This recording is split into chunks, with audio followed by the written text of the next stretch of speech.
بسم الله الرحمن الرحيم. الحمد لله رب العالمين، وصلى الله وسلم وبارك على حبيبنا ونبينا محمد وعلى اله وصحبه وسلم تسليما كثيرا.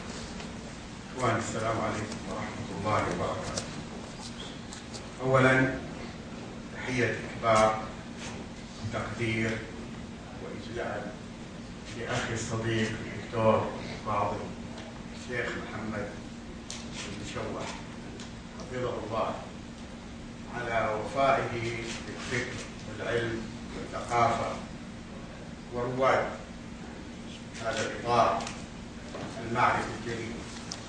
حقيقة هذه الفاعلية والفعالية التي يقيمها حفظه الله وأبقاه ومده بعونه وبتوفيقه أضحت معلما كبيرا في الحقيقة من معالم الوطن التي نعتز بها ونفتخر بها، وأيضا أضحت مكانا حقيقة يقصد أولا لهذا الجمع الكبير الكريم من العلماء والمفكرين والأدباء، وثانيا لكي ترى معالم هذا الوفاء الذي يتجلى في شخصية هذه الإنسانية، شخصية الدكتور المشوح.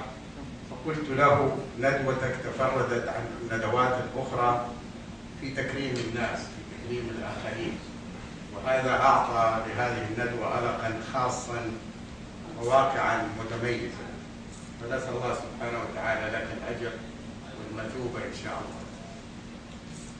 وما هذه الليلة أيضا إلا دليل على وفاء الدكتور المشوح في أن جمعنا لكي نستمع إلى أخينا الفاضل الصديق الشقيق الذي نحبه دائما ونكبره ونقدره، وهو الدكتور عبد الله الغفاري.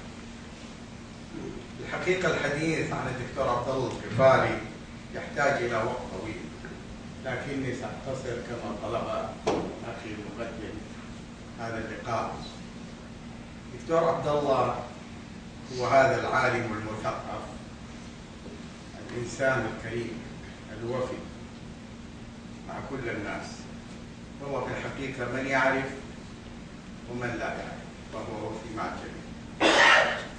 الناحية الثانية هو مثقف من نوع خاص. الثقافة عند الدكتور عبد الله هاجس يعيش معه دائما ويظهر دائما بمكامن ضررية في الحقيقة لاحظناها في كثير من في كل كتاباته وفي لقاءاته كما تعلمون في الندوات، وهو له بصمات كبيرة جدا تذكر فتشكر. عندما ننظر في الحقيقة إلى تخصص الدكتور عبد الله، وهو تخصص دقيق جدا، متخصص في السويد ستيت في الفيزياء ويحمل الماجستير في هذا التخصص، ثم نجد أيضا أنه يحمل الدكتوراه في الإعلام وبالذات في الإعلام العلمي. هذا يجعلني في الحقيقة أقول أن الدكتور عبد الله ليس فقط مثقف متقوقع، بل هو تربع على عرش المعرفتين، المعرفة الطبيعية والمعرفة الإنسانية، النظرية والتطبيقية. ولا شك أن هذا التربع جعل من الدكتور عبد الله الغفاري شخصية متميزة فريدة فيما يكتب، وشخص لديه المعرفة المتخصصة في العلوم الدقيقة، ولديه المعرفة المتخصصة في العلوم الإنسانية. ففي ظني أنه هو واحد جدا من القلائل ربما في عالمنا العربي، يمكن خارج عالمنا العربي، الذي استطاع في الحقيقة أن يجسر بين العلوم الطبيعية والعلوم الإنسانية. الجانب الثاني الحقيقة أنا يعني قرأت له كثيرا وتعلمت مما قرأت له، لكني خرجت أيضا بتصور عن فلسفة الدكتور عبد الله. ويسمح لي الدكتور عبد الله إن كنت يعني لم أفهم يعني بالضبط فلسفته أو فلسفة متعمقة وعميقة جدا، لكن عرفت أن الدكتور عبد الله دائما يتميز بخبرات إدراكية كبيرة واسعة فيما يكتب. هذه الخبرات الإدراكية الواسعة تجلت لي في عدة نقاط. النقطة الأولى قدرته من خلال توظيف هذه الخبرات الإدراكية في تحويل الحقائق غير المبوبة إلى حقائق مبوبة عبر وسائل عنده منهجية معينة صارمة دقيقة. أنا لا أقول أنه تعلمها فحسب، بل ربما هي فطرة من فكره وعقله النير المستنير، وهو موضوع التصنيف والقياس والتبويب. عندما تقرأ له كتابا تجد هذه الحقائق التي كانت غير مبوبة تجدها بوبت من خلال هذا العمق العظيم في كتابته المرتبطة بتصنيف الأشياء وتبويبها، وأيضا العودة للقياس والعلة والتعليل حتى يصل إلى التعميم الذي يرى بأنه هو التعميم الحق ويتحرى فيه الدقة. لكن هو أيضا في هذا الجانب تفرد بكر وفر آخر. عنده قدرة عجيبة أن ينتقل من جوانب الاستقراء التبويبية إلى الاستدراك.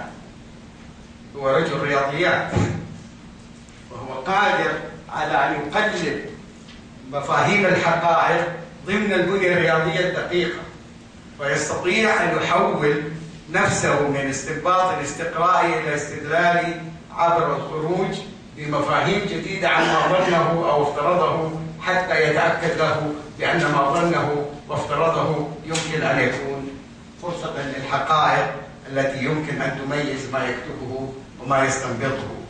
كذلك عنده قدرة أخرى على منهجية الاسترداد. فقد كتب، أنت لو تلاحظ في جريدة الرياض وتحاول تشوف الطيف الكبير اللي كتبوا في جريدة الرياض، تجد أنه كتب في المعرفة، وكتب في الفلسفة، وكتب في التاريخ، وكتب في المجتمع، وكتب في الإعلام، وكتب في الثقافة العلمية. وعلى فكرة الثقافة العلمية هاجس آخر كبير جدا يؤرقه من شخصية الدكتور، تؤرقه جدا.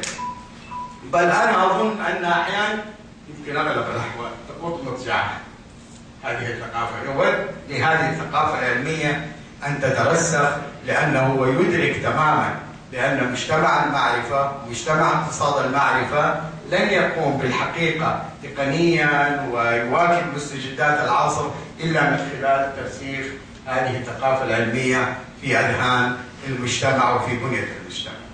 كذلك أخيرا وأختم بهذه النقطة، هو رجل وفي جدا جدا، وكما ذكر الدكتور المشوح حفظه الله، وفاء للدكتور راشد المبارك رحمه الله رحمة واسعة. على فكرة الدكتور راشد المبارك رحمة الله عليه قد حظي أيضا بعناية الدكتور المشوح، وقد كنا هنا قبل سنوات يكرمه الدكتور المشوح، وتحدث الدكتور راشد أيضا عن جانب من فلسفته للحياة والعلم والفكر والثقافة. فدكتور عبد الله القفاري وفيا جدا للدكتور راشد، وعلى فكرة كان له جهد يعني حقيقة مميز وكبير وعظيم في حق الدكتور راشد، عندما جمع عدد من المقالات التي كتبت عن الدكتور راشد المبارك. هذا كلام يمكن قبل 3 سنوات في طبعته الأولى، ثم الآن صدر له كتاب جديد منقحا ومزيدا بما كتب عن الدكتور راشد رحمة الله عليه بعد وفاته. فكان لهذين الحقيقة الكتابين يعني بصمة كبيرة جدا لإبراز ما خفي عن كثير من الناس من شخصية هذا المفكر الدكتور راشد المبارك رحمه الله. فأنا الحقيقة لو أردت أن أتحدث عن الدكتور عبد الله القفاري يمكن لا نعيد الميكروفون إلى مقدم اللقاء، لكني أقول شكرا جزيلا لأخي الدكتور المشوح على أن اختار لنا هذه الليلة هذه الشخصية الفريدة المميزة، هذا الرجل المثقف مثقف الوطن الدكتور عبد الله القفاري. وشكرا لمقدم اللقاء، وآسف على الإطالة، وشكرا لك دكتور عبد الله أن يعني أعطيتنا هذه الفرصة أن نستمع لشيء من تاريخك النبيل المجيد، وأن تعطينا هذه الفرصة أيضا أن نعبر عن حبنا لك وشكرنا وتقديرنا وإجلالنا لك. شكرا جزيلا.